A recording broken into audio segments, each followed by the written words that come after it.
Hello everyone, I hope you're doing well. So today actually I want to talk about Hermes and I'd like to explain 3 features that are very important. Generally, everyone installs Hermes, starts working, and that's it, using this tool. But if you don't properly configure these 3 files or these 3 features, you'll see that you lose a lot of the power of Hermes. And that's why several people install Hermes, try it out, and after a week or 2, they'll tell you, listen, I prefer working with ChatGPT or Claude, it's simpler. And that's the mistake. Because if you don't actually use the features and you don't understand the difference between these functions, it's completely normal that Hermes will just be a simple LLM. If you manage to properly configure this information, that's where the real difference lies.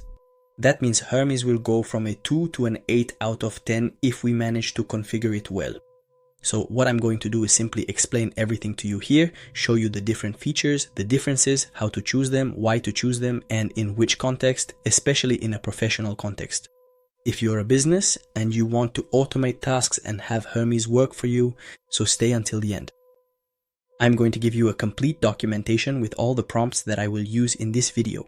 That way, you can do the same thing yourself from home. So stay until the end.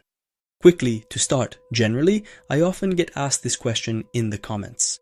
I always try to explain it, especially for people who are watching my video for the first time. If you've been around for a while, if you already have Hermes installed, if you've been following me on YouTube for a long time, you can skip ahead a bit in the video. But if this is the first time you're watching the video, then I'd like to introduce this interface. So here I'm using Hermes with a web interface. So this isn't the classic Hermes that we know. So here is Hermes, this is the Hermes agent. I'm actually using the Hermes web UI. This is an interface that includes the classic Hermes, but with it, it adds other features to make Hermes very useful and very easy to use. So for all beginners, I really recommend this version. It's the most stable version today, the simplest one where I can really use the tools and actually install the skills. It's easier than working with the classic Hermes. I've been using it for several months and of course it's installed on my server and it's simple. So I'll leave you the link. If you want to get the Hermes web UI, you can get it directly from Hostinger. They offer you several plans. For example, you can choose this plan. Then, of course, you can actually use the coupon that was posted on Hostinger's blog for discounts. So here, you first need to log out if you already have an account on Hostinger, because it's only for people creating their first server with Hostinger. So to get around this, you simply need to log out. You enter Go Hermes here, just like this. You click on apply and that's it. You get the discount and you click on continue to actually confirm the server and you then have 30 days to test it. So it's simple. Once you're in, you'll immediately see this interface and this is where I can simply add the different pieces of information. The first thing to do now, I'm going to explain to you the actual definition of these 3 files and I'm simply going to inject prompts directly into my Hermes to see how it reacts. And you'll see it really makes a huge difference between Hermes without these files defined and Hermes when you provide it with the information, the performance of Hermes really goes to the maximum.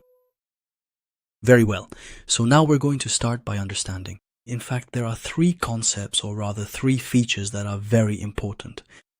Generally, actually, there are many people who confuse these 3 pieces of information. There's the .md, so .md, it's a file extension like for text files or others. So Markdown, this one has a specific function. It's different from AGENT.md and it's different from the feature / personality. So Hermes, when you start Hermes, actually it can simply read if you want these 3 files and each file has a specific function. So I'd like to start first with the most well-known file, SOUL. So what exactly is this? Quite simply, it's the main identity of your Hermes agent. That is to say, technically, when you open Hermes, by default, it will simply have an identity. So as a result, it will completely replace the entire environment with the information that exists in this file. And generally, you can find it in the home folder directly on the Hermes server. It's a file that is installed right next to the configuration file. And it's very important that by default, when you start a session and want to talk with Hermes, by default, it will load this file in order to, in a way, understand the personality or simply the way it will respond to you. It's, in a way, the identity. And for us, actually, when we work with Hermes, we try to write our identity into this file, meaning our style, our tone. and it's a permanent file. You can find it everywhere in any conversation. Hermes will always refer to this file. So now, what is the agent file? The agent file, in fact, is generally specific to a well-defined project. Usually we provide instructions related to the project. We specify the paths, the ports, the conventions, the workflows, technical information. And that's what's very important. That today, actually, we have two files that really need to be distinguished. If we need the information to follow us everywhere, then we write it here in SOUL. If, quite simply, we find that we need specific information that will be located in a particular project, of course, we will work on it directly within the agent.md file. So now, this is actually very important to keep in mind. I just took a little bit of time here to gather a few examples. A little test, so here this is more or less what I want to put in my agent. I'm simply providing information about my identity. That means here, I'm telling it, listen, you need to define yourself as an engineer who specializes in automation. Because most of what I actually do on Hermes is automation. So as a result, you tell it a bit about what kind of identity it should have. If you want to work in accounting, you tell it that you are an accounting expert, so here you're going to assign it somewhere. Who is this Hermes? Next, we can set a style here. So we can define the style. When I tell it, listen, be direct, ask the right questions. If there is any information you don't understand, never respond unless you have all the elements. So here you're giving it information. I can give it some technical details, but I don't go in depth. That is, these are the kinds of details that could apply to any project. So what I tell it regarding system preferences, what configuration should be applied and what things should be avoided. And afterwards, of course, the default behavior. So if you receive an ambiguous request that you don't understand, ask the question directly. In any case, you can do it with it. Whether it's in French, English, Italian, whatever you want, it will understand it no matter which language you send it in. Now, it's very important for me, so I'm simply going to go here to Hermes. So I'm in a new session, so I'm going to speak. So now, look, I can simply come back here to the documentation. I've put a little prompt here. So with this prompt, we're going to ask it to actually write this annoying file. And in that file, I tell it, listen, you're going to put this content. And so now, look, I come here and I'm going to go back to the line like this and go up to get that. Of course, you need to adapt it yourself. You can simply go to ChatGPT and tell it, based on all the conversations I'm going to have with you, ChatGPT, extract this information for me. And so it will understand a bit of all the history you've had with ChatGPT or Claude or whatever you want to get that file. Of course, it will depend on what you've done in the past. And there you go, I've just given it. In fact, I take this entire file and make a line break like this. There, I send it. So what will happen exactly is that here it will start writing. Actually, this information about the file will of course take a few moments while it, processes the file, updates it, and now they've just given me the link to this file. That's important. If I ever want to check and go see the file, it's this one. And always preferably you should restart because this opens with the session.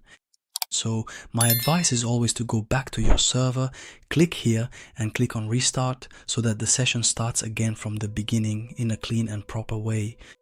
So the personality, look, if I come here, you'll find by default there are certain personalities that are pre-installed.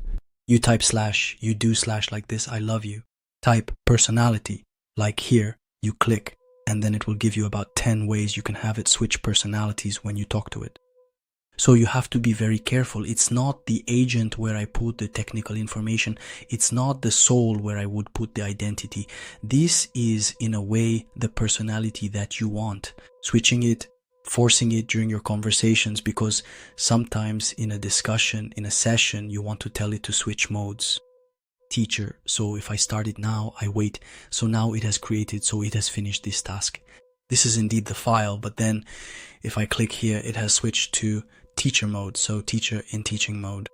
So if I ask questions, it will be much more educational. It will explain to me how to do things much more thoroughly.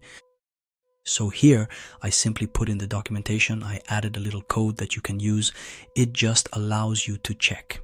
The file, if ever we want to go into the file, because the system, if I look here, it actually gave me the schema. So I go to my server, I click on terminal, and then I simply copy and paste this code. I press enter, and there you go. It will display the entire content of this file for me. So the file really does exist. The ARMS2 system created it, and now it will adhere to it. It will simply take this information into account. So there you have it. In this part, we tried to understand the essential and important components so that Hermes can provide a good level of quality when we interact with it. If we don't give it this file, if we don't explain what is it, its identity, of course, will always be very vague, very general. The more details we provide here, the more it will try to truly be the assistant we want and are looking for.